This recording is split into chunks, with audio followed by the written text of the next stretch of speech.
dunia Islam ini ada dua kelompok dalam pengembangan ilmu.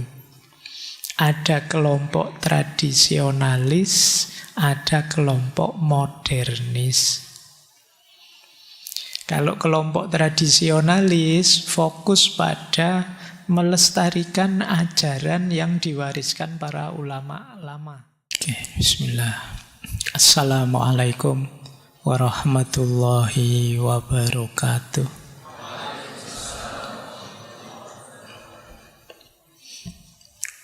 Bismillahirrahmanirrahim. Alhamdulillahi rabbil alamin. Wa bihi nasta'inu ala umurid dunya waddin. Allahumma sholli wa sallim wa barik ala habibina wa syafi'ina sayyidina wa maulana Muhammadin wa ala alihi wa ashabihi wa man tabi'ahum bi ihsanin ila yaumiddin.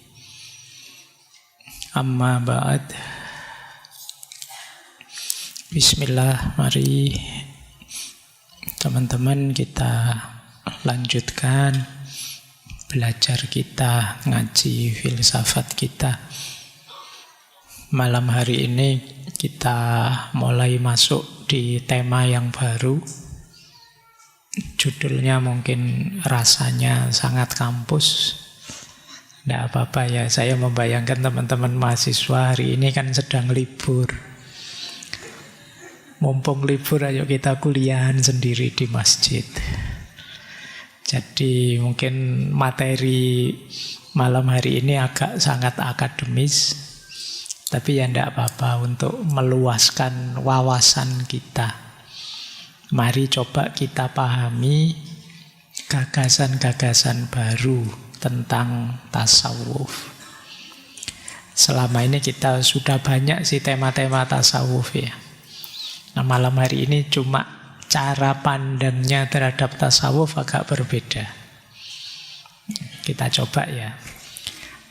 Boleh setuju, boleh tidak. Karena kalau dalam filsafat itu kebalikannya dengan kalau dalam torekot. Kalau dalam filsafat itu ya pembelajarnya dituntut kritis, mempertanyakan. Karena dari situ nanti dengan mempertanyakan itulah akan lahir gagasan-gagasan baru.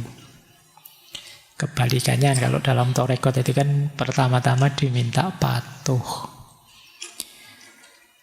Cuma ya untuk bisa kritis diawali dulu dengan paham. Ini seperti yang dilakukan oleh Imam Ghazali. Beliau tidak setuju dengan beberapa gagasannya para filosof sampai menulis Tahafutul Falasifah. Tapi sebelumnya ya beliau sudah belajar banyak, sangat paham tentang filsafat. Sebelum nulis Tahafut ya beliau sudah menulis Maqasidul Falasifah. Tidak setuju boleh, kritis harus, tapi harus didahului dengan paham. Nah, malam hari ini mungkin kita masih kita pahami dulu. Setelah itu teman-teman boleh setuju, boleh tidak setuju. Dari situlah nanti ilmu itu akan berkembang. Kalau tidak ada orang yang tidak setuju, kalau iya saja ya ilmu tidak berkembang. Ilmu itu justru berkembang ketika ada bantahan-bantahan, koreksi-koreksi. Maka tidak boleh teman-teman pembelajar ini alergi dengan kritik, dengan koreksi. Meskipun dikritik itu ya tidak enak. Mungkin teman-teman yang punya konten ya sering bikin konten mungkin ngerti ya. Pahitnya dikritik, sudah capek-capek bikin konten masih saja dikritik. Tapi ya kalau tidak ada yang kritik gimana kita bisa berkembang? Dengan adanya kritik terus ada perbaikan. Ada hal yang baru, yang lahir, yang lebih baik dari sebelumnya. Baik, bismillah ya, kita mulai malam hari ini kita ketemu tokoh yang orang menyebutnya bapak neomodernisme Islam. Tidak hanya modernis, neomodernis. Nanti kita belajar sebentar apa itu neomodernis. Intelektual Muslim, kelahiran Pakistan, tahun 1919. Cuma nanti beliau meninggalnya di Chicago, Amerika, tahun 1988. 1988 itu saya kelas 2 SMP. Kalian belum terbayangkan.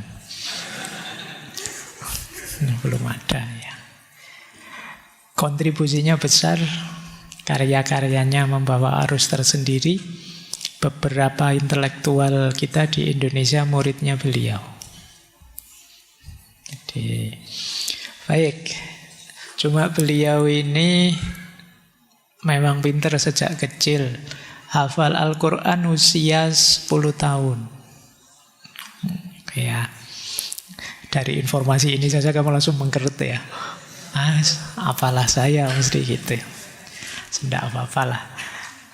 Paling tidak memang malam hari ini kita belajar tokoh besar beneran.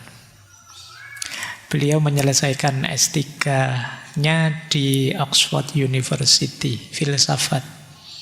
Disertasinya tentang Ibnu Sina.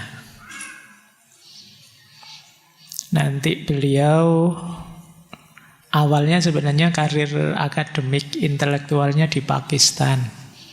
Dipercaya oleh presiden untuk memimpin lembaga riset Islam di Pakistan zaman itu. Beliau pikiran-pikirannya maju sekali. Cuma ya mungkin ada beberapa gagasan yang memunculkan kontroversi di negaranya. Banyak ulama-ulama konservatif, ulama-ulama lama yang tidak setuju.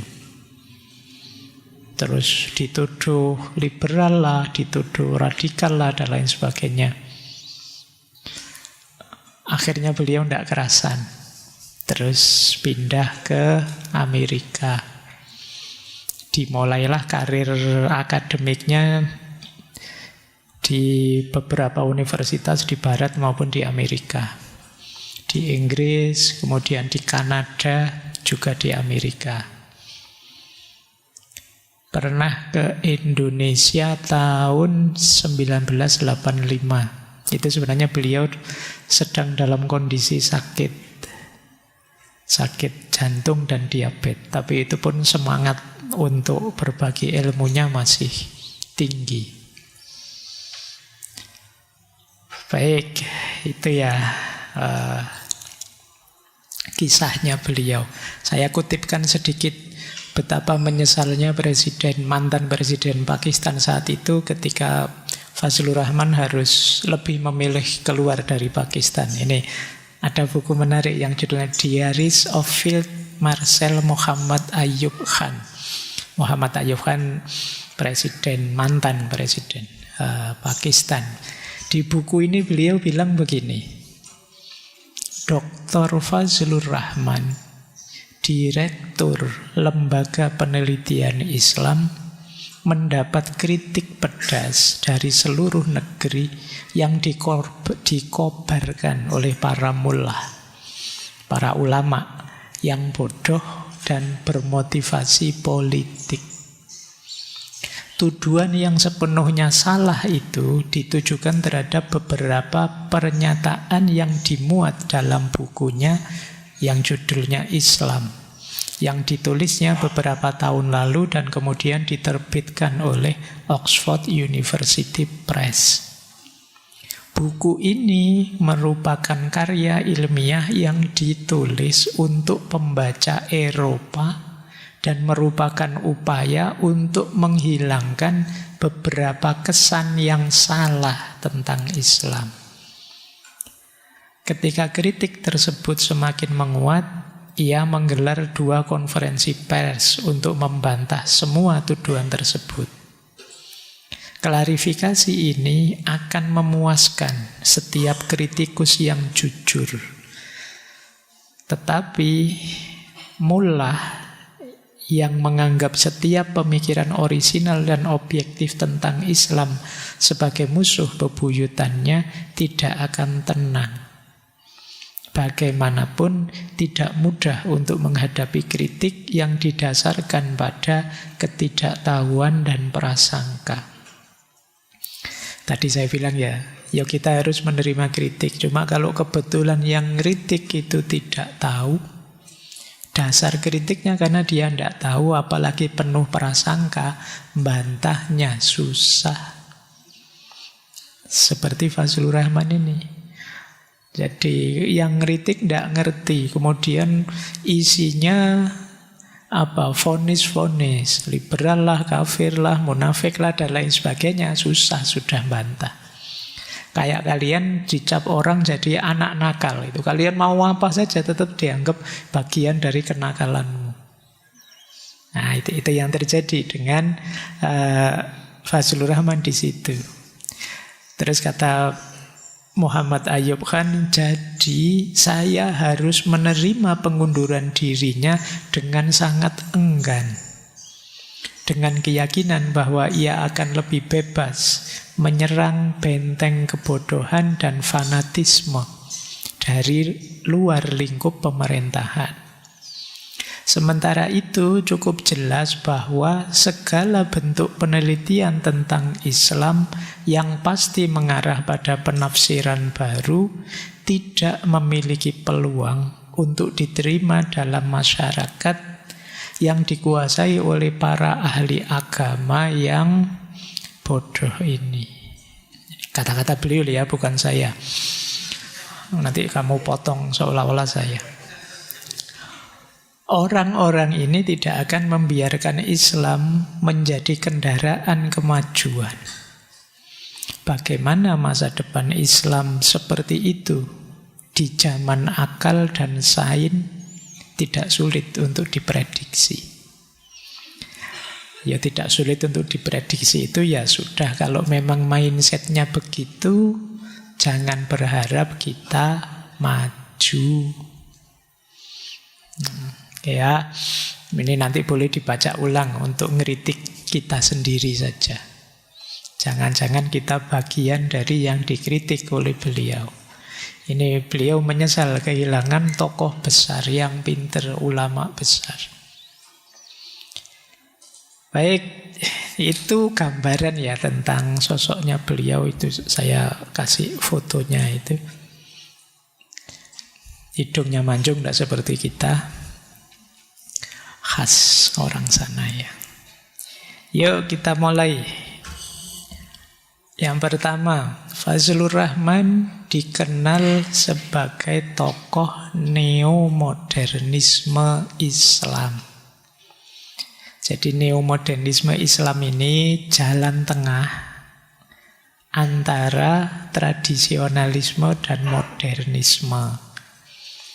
Jadi beliau secara umum melihat di dunia Islam ini ada dua kelompok dalam pengembangan ilmu. Ada kelompok tradisionalis, ada kelompok modernis. Kalau kelompok tradisionalis fokus pada melestarikan ajaran yang diwariskan para ulama lama. Modelnya ya mengikuti fatwa-fatwa para ulama lama sesuai mazhabnya masing-masing. Jadi ini disebutnya kelompok tradisionalis. Kelebihannya, kata Fazlur Rahman, ini menjaga kontinuitas. Al-muhafadhu alal qadim. Sanadnya nyambung, alhamdulillah. Cuma kelemahannya apa? Akhirnya kurang responsif terhadap perubahan zaman. Yang terjadi selalu pontang-panting ketika ada masalah baru. Terus kita bingung, ini hukumnya gimana? Fatwanya bingung lagi. Kita sifatnya reaktif saja. Jadi kita tidak bisa di depan menjadi inspirasi perubahan. Bisanya ya merespon di belakang. Nah ini kayak awal yang menjaga warisan lama. Disebutnya kelompok tradisionalis. Kebalikannya kelompok modernis. Kelompok modernis ingin menyesuaikan Islam dengan nilai-nilai modern, rasional, ilmiah, progresif, setara, demokrasi. Ini kelompok modernis. Kembali pada Al-Quran dan hadis, tapi plus ijtihad. Ini kelompok modernis. Kelebihannya kelompok modernis ini responsif. Kalau ada problem dia bisa jawab. Situasi-situasi baru bisa meresponnya. Kelemahannya sering kehilangan orientasi. Kalau bahasa kampusnya jadinya ahistoris, tidak nyambung dengan warisan lama. Kadang-kadang sampai terbaratkan sama sekali. Bau Islamnya tidak kelihatan. Nah ini kelompok modernis. Ya, tidak usah tanya ya, kita ini modernis apa tradisionalis? Kalian tidak dua-duanya, wong tidak pernah serius. Pokoknya, nah ini secara umum ada dua ini. Mungkin yang modernis itu lebih al-akhdhu bil jadid, mengambil yang baru. Jadi ada kelompok tradisionalis, ada kelompok modernis. Dua-duanya ada kelemahannya.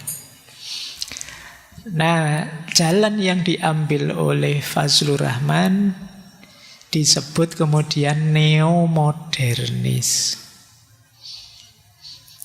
Neomodernis itu menggabungkan yang modern tadi dengan semangat keilmuan, dengan semangat kemajuan, dengan semangat demokrasi, kesetaraan, dan lain sebagainya dengan tradisi Islam. Kritis terhadap Barat, tapi juga kritis juga terhadap warisan tradisional Islam. Ini dua-duanya dikritisi. Tujuannya apa? Ya memahami Al-Quran dan Sunnah yang ditafsirkan secara kontekstual sesuai dengan kondisi zaman. Ini namanya neomodernis, menggabungkan modernisme dan tradisionalisme, meskipun dua-duanya juga dikritisi. Ini kelebihannya banyak, misalnya tidak kehilangan akar, tapi juga tidak ketinggalan zaman. Tidak meniru Barat mentah-mentah, tapi juga tidak menolaknya sepenuhnya. Ada nilai-nilai yang bisa diambil. Mendorong ijtihad, tapi juga tidak lupa syariah, makosid dari ruh Islam. Ini namanya neomodernis. Meskipun ini tambahan ya dari beberapa sumber, ada juga kelemahannya, wong yo pikirannya manusia. Biasanya kelompok neomodern ini dikritik terlalu akademis, karena ini agak berat. Berposisi neomodernis itu harus ngerti tradisi, juga harus ngerti modernitas. Dan ini tidak gampang. Kalian harus jadi ulama yang double ranah. Jadi kalau sekedar ngerti wacana lama ya namanya tradisionalis, ngerti yang modern saja namanya modernis. Ini neomodernis, dua-duanya dipertimbangkan. Makanya kadang dikritik, wah itu terlalu akademis, terlalu elit. Tidak gampang bisa sampai ke sana. Nah, itu ada yang kritik begitu. Ada juga, wah ini karena wacananya luas, kadang-kadang aplikasinya sulit. Ada juga kritik tidak punya basis sosial dan institusional. Maksudnya neomodernisme ini tidak seperti tradisional dan modern. Lembaganya jelas, pengikutnya jelas. Oh, ini kelompok tradisionalis, ini lembaga ini. Kalau lembaga itu kelompok ada. Tapi mana lembaganya neomodernis itu tidak bisa ditunjuk. Nah, itu kritiknya, tidak punya basis sosial dan institusional. Baik, ini perdebatan-perdebatan akademis yang ada di situ. Oke ya, sederhananya untuk teman-teman sekarang bisa membedakan ada tradisional yang orientasinya ke masa lalu, ada modernis yang orientasinya ke masa kini. Kalau menurut neomodernis, ya Islam itu harus utuh, tidak terputus dari warisan masa lalu, tapi juga tidak buta terhadap problem masa kini. Dua-duanya harus hidup.